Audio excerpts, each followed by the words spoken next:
बिस्मिल्लाहिर्रहमानिर्रहीम। अस्सलाम वालेकुम डियर स्टूडेंट्स।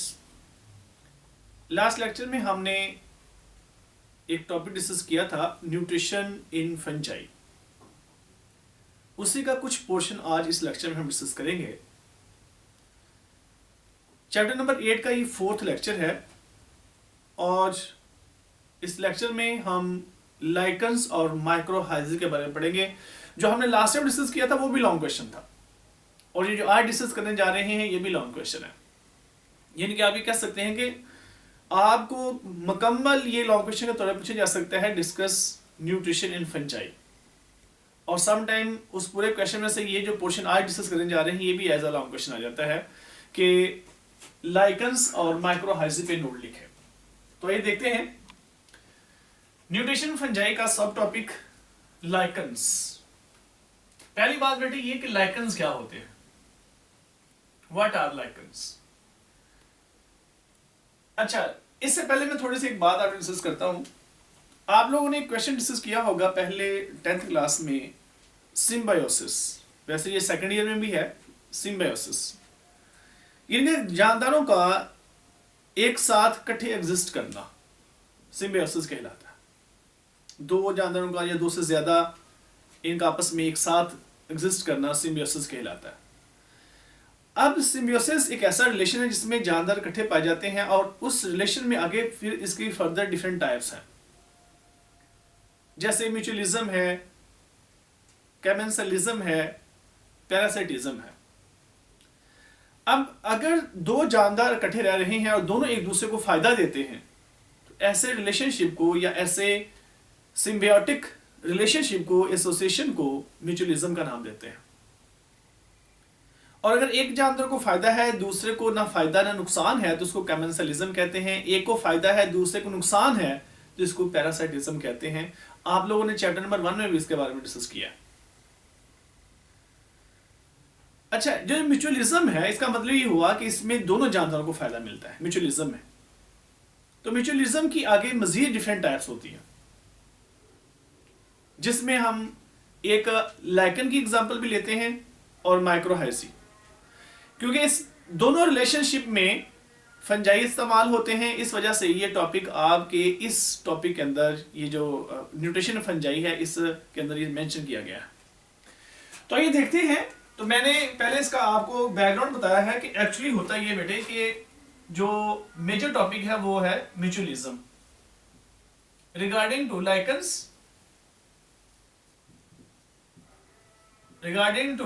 लाइकन्स, एंड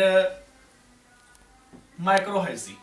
तो म्यूचुअलिज्म में पहले तो आप ये अपना क्लियर कर लें कि दोनों जानदारों को फायदा मिलेगा। इसमें दो जानदार हैं, to organisms,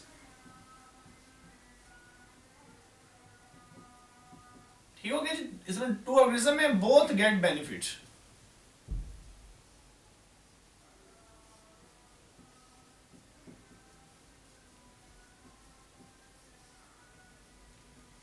both get benefit from each other.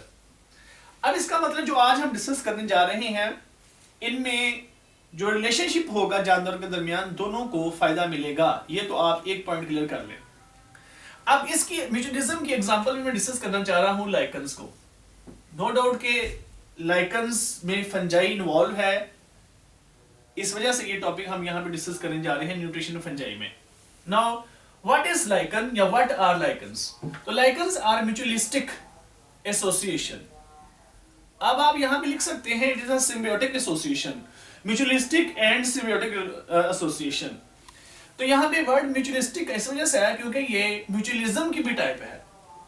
Association कहते हैं उनका आपस में लिंक है बिटवीन फंजाई और एलजी के दरमियान, फंजाई और एलजी। अब फंजाई की आप यहां पे बेशुमार एग्जांपल लिख सकते हैं जो आपके सिलेबस में है। जैसे आप लिख सकते हैं imperfect fungi, ड्यूटेरियोमाइसिट्स, imperfect fungi,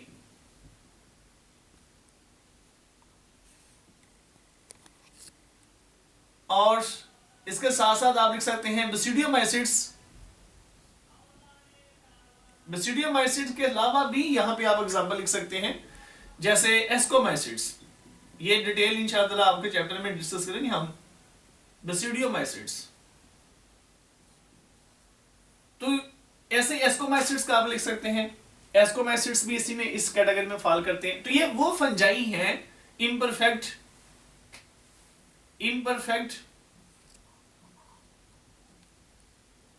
बेसिडियोमाइसिट्स imperfect fungi, ये वो फंगस है जो लाइकन्स बनाने में हेल्प करती है। और एलजी में आप इसके अलावा ब्लू ग्रीन एलजी का जिक्र कर सकते हैं, साइनोबैक्टीरिया, ब्लू ग्रीन एलजी। तो ये बेटे ये जो एलजी वाला पोर्शन है ये एक्चुअली ऑटोट्रॉफ होते हैं, इनको कहते हैं फोटो ऑटोट्रॉफ।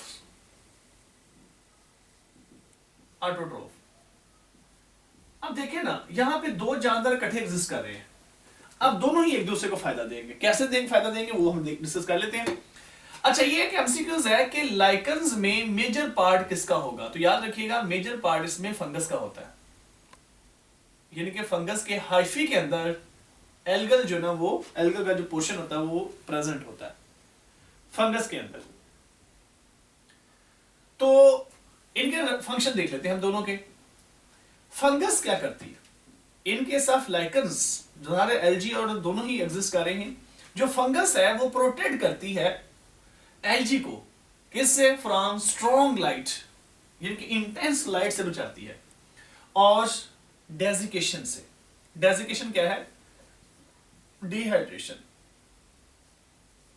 उसको पानी की कमी नहीं होने देती। तो ये है फंगस का रोल। सेकंड, एलजी का रोल क्या है? एलजी प्रोवाइड्स शेल्टर, उसको रहने की, क्योंकि जो एलजी है ना ये एक आप कह सकते हैं कि ऑटोट्रॉफ है, तो फंगस को न्यूट्रिशन की ज्यादा जरूरत है। तो क्या करेगी फिर? Algae provide shelter to live for fungus and also provides organic food. ठीक हो गया जी? तो ये शेल्टर देती है किसके लिए? फंगस के लिए शेल्टर भी देती है और उसको ऑर्गेनिक फूड भी देती है, क्योंकि जो एलजी है वो ऑटोट्रॉफ है, वो ग्लूकोज वगैरह तैयार करेगी और फंगस भी उसे हासिल कर लेगी। तो ये एक दूसरे को फायदा दे रहे हैं। ऐसे रिलेशन को हम क्या कहेंगे? म्यूचुअलिज्म। और म्यूचुअलिज्म की एक टाइप जो है ना वो लाइकन। तो अगर ये इसमें फंगस का और एलजी का रिलेशनशिप आ रहा है तो ये लाइकन्स है। अच्छा, लाइकन्स ज्यादातर कहां पाए जाते हैं? लाइकन्स कहां पाए जाते हैं? लाइकन्स का हैबिटेट क्या है? They are present in variety of environment, variety of environment में पाए जाते हैं। मतलब इनका जो एग्जिस्टेंस है वो आप ये नहीं कह सकते कि मखसूस है और यहां पे ही होंगे, नहीं, वैरायटी ऑफ एनवायरनमेंट में पाए जा सकते हैं। जहां पे कहीं ऑर्गेनिक मैटर प्रेजेंट है वहां पाए जाएंगे, जहां कहीं कोई बहुत ज्यादा एक्सट्रीम एनवायरमेंटल कंडीशन है वहां पे भी एग्जिस्ट कर सकते हैं। ये ऐसे एनवायरनमेंट में भी एग्जिस्ट कर सकते हैं जहां पे टेम्परेचर ज्यादा है, जहां पे वाटर अवेलेबल नहीं है, जहां पे बहुत कम न्यूट्रिएंट्स है वहां पे भी पाए जा सकते हैं। तो ये इनका हैबिटेट है। तो लाइकन्स का एक बहुत इंपॉर्टेंट रोल ये भी है, चले वो फंक्शन में डिस्कस करते हैं हम इसकी इंपॉर्टेंस में। तो दे मे प्रेजेंट एट हार्श प्लेसेस, जैसा कि बेयर रॉक्स, ऐसी रॉक्स जहां पे कोई भी चीज ग्रो ना की हो वहां पे ये ग्रो कर सकते हैं। मतलब आपसे कह सकते हैं कि जहां पे न्यूट्रिएंट्स अवेलेबल ना हो। और लाइकन्स में इतनी एबिलिटी होती है कि ये नया इकोसिस्टम शुरू कर सकते हैं, ये सक्सेशन में हेल्प करते हैं, नई कम्युनिटी बनाने में हेल्प करते हैं। फिर अगर इनका अपीयरेंस देखें, ये देखने में कैसे लगते हैं, तो इनका कलर भी वेरी होता है। मतलब ये इनका जो अपीयरेंस है वो डिफरेंट होता है, मतलब ये मखसूस नहीं है। इनका कलर डिफरेंट होता है, इनकी शेप डिफरेंट होती है और इनकी डिफरेंट ग्रोथ फॉर्म्स होती हैं। अभी चंद एक एग्जांपल मैं आपके सामने रखता हूं। इनकी क्या इंपॉर्टेंस है, लाइकन्स की इंपॉर्टेंस क्या है? अब यहां पे इस टॉपिक के अंदर उसने लिखा हुआ है they act as bio indicators. और बायो इंडिकेटर्स वो होते हैं, याद रखिएगा स्टूडेंट्स, जो पोल्यूशन को इंडिकेट करते हैं। जहां कहीं पे भी पोल्यूशन होगी ये वहां पे ग्रो नहीं करते। तो एयर पोल्यूशन जहां पे सल्फर वगैरह के ऑक्साइड्स होंगे वहां पे ये ग्रो हरगिज नहीं करेंगे। इस वजह से इसको क्या कहते हैं? पोल्यूशन इंडिकेटर्स हैं। अच्छा, एक तो ये पॉइंट हो गया कि ये पोल्यूशन इंडिकेटर्स हैं। इसके अलावा they also act as source of food. Source of food आप लोग इसी चैप्टर में जहां पे वो लिखा है ना इकोनॉमिकल इंपॉर्टेंस ऑफ फंजाई, उसके अंदर लिखा हुआ है इकोनॉमिकल गेन्स। इकोनॉमिकल गेन्स में नेक्स्ट पेज पे देखेंगे ना तो लास्ट वो डायग्राम के बिल्कुल नीचे एक पैराग्राफ दिया है कि क्या नाम इनका जो रेंडियर मॉसेस है उनका जो अपीयरेंस है वो प्लांट की तरह का है, प्लांट, इस वजह से उसको मॉसेस का नाम दिया गया है। हकीकत में वो लाइकन्स हैं and they are the source of food of reindeer. ठीक है जी, वो एक अरेक्टिक, सब रेक्टिक और बोरियल रीजन जहाँ पे बहुत ज्यादा आप कह सकते हैं कि स्नो होती है, ग्लेशियर्स होते हैं, वहां पे ये ग्रो किए होते हैं और ये फूड का जरिया होते हैं। किसके लिए? रेंडियर के लिए। एक आप कह लें कि हिरन है, उसके लिए ये फूड का जरिया होते हैं, वो इसके ऊपर फीड कर रहे होते हैं। तो इस वजह से हम कह सकते हैं they are the source of food. हाँ, एक और बड़ी इंपॉर्टेंट बात मैंने जैसे बताया था, इंपॉर्टेंस में आप ये भी लिख सकते हैं कि दे हेल्प इन सक्सेशन, ये प्राइमरी सक्सेशन में हेल्प करते हैं। They also involve in formation of new community, नया इकोसिस्टम बनाने में हेल्प करते हैं। कौन? लाइकन्स। फिर आप ये एक और पॉइंट यहां लिख सकते हैं, दे हेल्प इन वीदरिंग, ये इंपॉर्टेंट पॉइंट्स हैं आपके लिए, नए पॉइंट्स हैं। वीदरिंग में हेल्प करते हैं। वीदरिंग क्या है? That is a formation of soil particle, ये जिन चट्टानों के ऊपर ग्रो करते हैं ना उन चट्टानों को भी तोड़ देते हैं। जब चट्टानें टूटेंगी तो उससे नए सॉइल के पार्टिकल बनेंगे। इस प्रोसेस को हम क्या कहते हैं? वीदरिंग कहते हैं। ये जो पॉइंट्स हैं इस टॉपिक में जो आप टॉपिक पढ़ रहे हैं उसमें इसका जिक्र नहीं किया, सोर्स ऑफ फूड, सक्सेशन और वीदरिंग, लेकिन आप लोग ये इंपॉर्टेंस में लिख सकते हैं। अगर आपको लिहाजा से ये क्वेश्चन आ जाता है write down importance of lichens, तो आप इसमें 4 पॉइंट लिखें। They are bio indicators of air pollution, they are the source of food, they are involve in succession and also involve in process of weathering. अब यहाँ पे कुछ example मैंने आपके सामने रखी है लाइकन्स की, जैसे फ्रूटिकोस लाइकन्स, इसको दूसरा नाम देते हैं रेमिलिना, और फोलियोस लाइकन्स जैसे परमेलिया, तो ये इसके कॉमन नेम है परमेलिया। बाकी ये बड़े बड़े ग्रुप्स हैं। फोलियोस लाइकन्स, इनकी आप कह लेंगे साइंटिफिक नेम है परमेलिया, और ये इसका जीनस है, ऐसे ही ये रेमिलिना इसका जीनस है।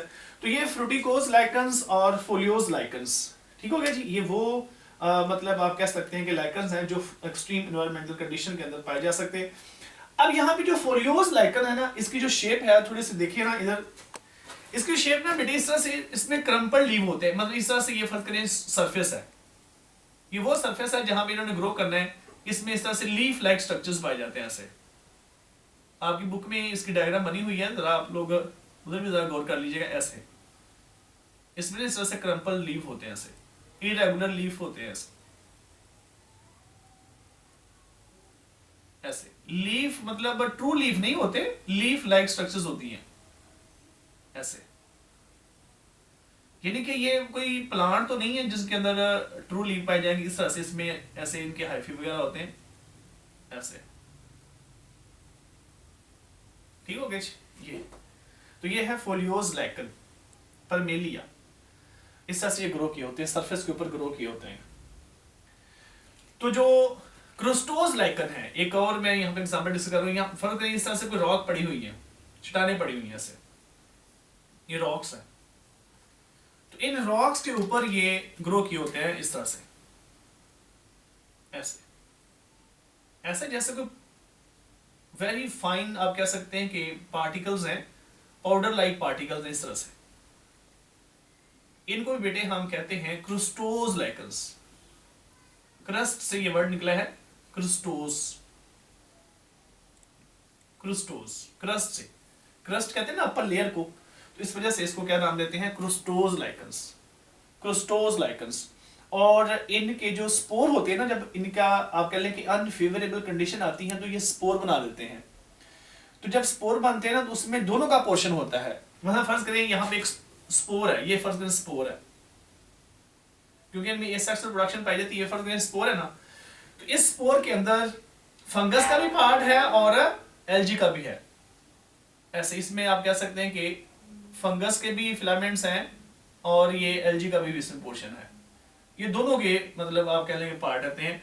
ऐसे स्पोर्स को एक नाम वो देता है सोरिडिया, सोरिडिया। तो ये आप कह सकें लाइकन के स्पोर्स हैं। जब ये स्पोर ग्रो करेगा तो डेफिनेटली दोनों ही, एल्गी भी साथ साथ ग्रो करती जाएगी, साथ साथ फंगस भी ग्रो करती जाएगी। तो ये स्टूडेंट्स है lichens with reference to fungi, nutrition fungi. इसका सेकंड इसकी टाइप हम डिस्कस करते हैं, दैट इज अ माइक्रोहाइजी।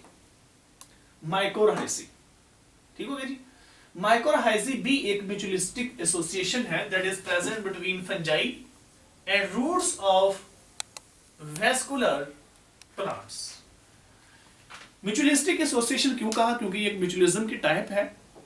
और यहाँ पे हम क्यों डिस्कस कर रहे हैं? क्योंकि यहाँ पे फंगस भी है, फंगस भी अपनी न्यूट्रिशन लेगी, तो इस वजह से हम यहाँ पे इसको भी डिस्कस करेंगे। तो ये म्यूचुअलिस्टिक एसोसिएशन है। म्यूचुअलिस्टिक का आपको पता है कि ऐसी एसोसिएशन जिसमें दोनों जानदार को फायदा मिलता है, between roots of vascular plants and fungi. ये ठीक हो गया जी। अच्छा, आइए देखते हैं कि इसकी इंपॉर्टेंस क्या है। दोनों की हम लिख देते हैं अलग-अलग से, क्या रोल है इसमें, फंगस का क्या रोल है, फंगस की क्या इंपॉर्टेंस है, और प्लांट्स की क्या इंपॉर्टेंस है। ठीक है जी। आप इंपॉर्टेंस की जगह पे एक इससे एक बेहतर वर्ड लिख सकते हैं कि रोल ऑफ फंजाई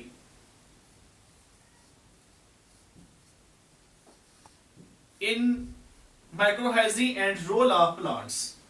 ठीक हो गया जी, यहां भी लिख लेते हैं। ओवरऑल इसकी इंपॉर्टेंस हम बाद में देख लेंगे। अच्छा जी, माइक्रोहाइजी में फंगस का रोल क्या है, फंजाई का रोल क्या है? पहला पॉइंट, फंजाई क्या करती है? Increase the surface area. Fungi क्या करेगी जी? प्लांट के अंदर रूट्स का सरफेस एरिया इंक्रीज कर देगी। मसलन गौर कीजिएगा जरा, मैं आपके सामने यहां पे एक प्लांट बनाता हूं जिसमें हम ये शो करते हैं कि इसमें एसोसिएशन है। देखें जी, सपोज दैट स्टूडेंट्स ये एक प्लांट है, ये प्लांट की तरह से रूट्स हैं,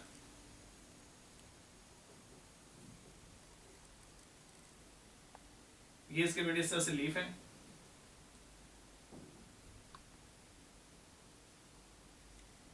ये ठीक हो गया जी। हम यहां पे एक और प्लांट बनाते हैं, दिस इज अनदर प्लांट।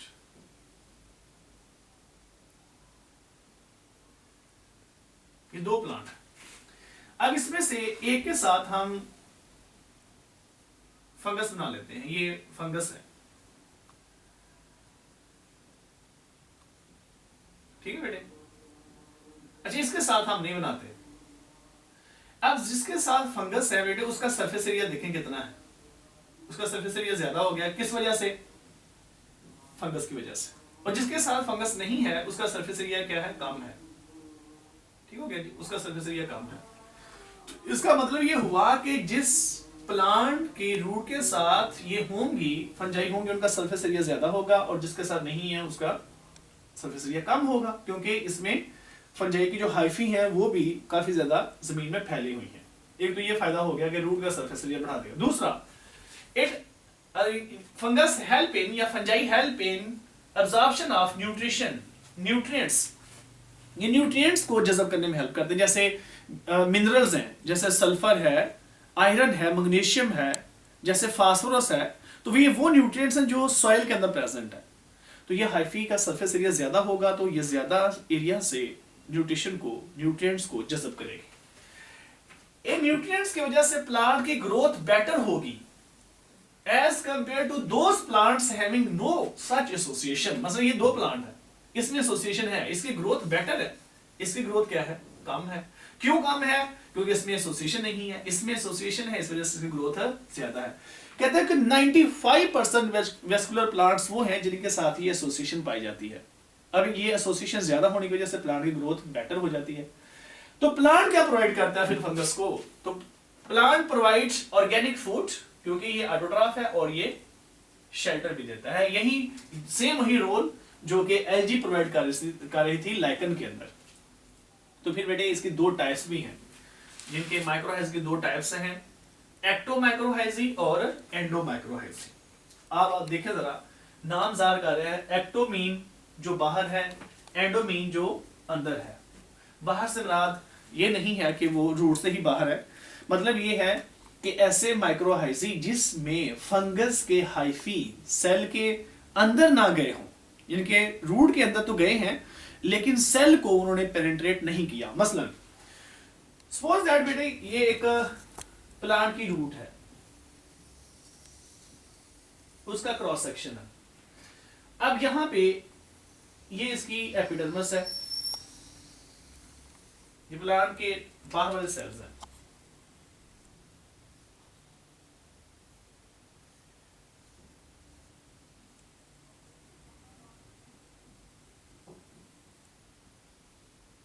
ये बेटे प्लांट के बाहर वाले सेल हैं, इनको मैं नाम देता हूं, ये जी एपिडर्मिस है।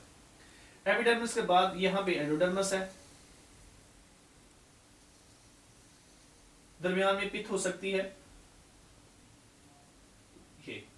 ये पिथ के सेल्स हैं, और यहां पे जाइलम और फ्लोएम के टिश्यूज हैं।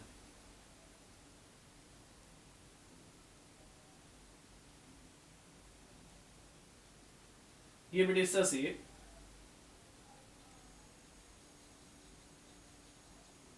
जाइलम और फ्लोएम के टिश्यूज बना देते हैं हम। ये फर्ज करें ये जाइलम है, यहाँ पे इसके अंदर हम यहाँ से फ्लोएम भी बना देते हैं।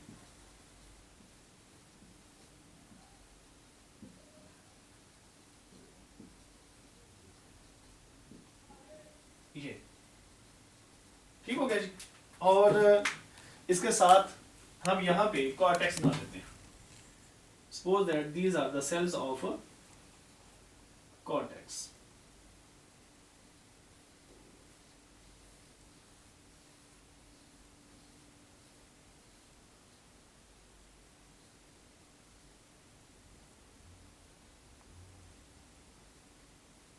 ये बेटे आपके सामने रूट का इंटरनल स्ट्रक्चर बन चुका है, इसके डिफरेंट सेल्स हैं, और जो एपिडर्मल सेल्स होते हैं इनकी एक्सटेंशंस को हम रूट हेयर का नाम देते हैं। ऐसे ये रूट हेयर्स हैं। Root hairs are the extensions of epidermal cells. ये रूट का इंटरनल स्ट्रक्चर है। मैं रूट को दो हिस्सों में डिवाइड कर देता हूं ताकि मैं दोनों टाइप्स को आपको ज़ाहिर कर सकूं, और इससे आपकी बुक में उसने ये शो किया हुआ है कि ये दो डिफरेंट प्लांट्स की रूट्स हैं, क्योंकि रूट्स का तकरीबन स्ट्रक्चर एक जैसा ही होता है। इस वजह से उसने ये एक ही फिगर में दोनों डायग्राम को आपको समझाने की कोशिश की। ये आपके सामने रूट का स्ट्रक्चर बन गया, ठीक हो गया। अब यहाँ पे बेटे हम शो कर लेते हैं कि सपोज दैट इस तरह से पहले हम एक्टोमाइक्रोराइजा की बात कर लेते हैं। इस तरह से कोई लाइकन्स ग्रो की हुई हैं, ये फाइबर्स लाइकन्स के फाइबर्स हैं जो कि सॉइल के अंदर है। अब सॉइल के अंदर से जब ये ग्रो किए हैं रूट के अंदर, तो ये रूट के एपिडर्मल सेल के साथ से ये गुजरी हैं, और इस तरह से ये सेल के साथ साथ हैं। ऐसे ये सेल के साथ साथ हैं लेकिन सेल के अंदर नहीं है, यानी कि इन्होंने सेल वॉल को पेनिट्रेट नहीं किया।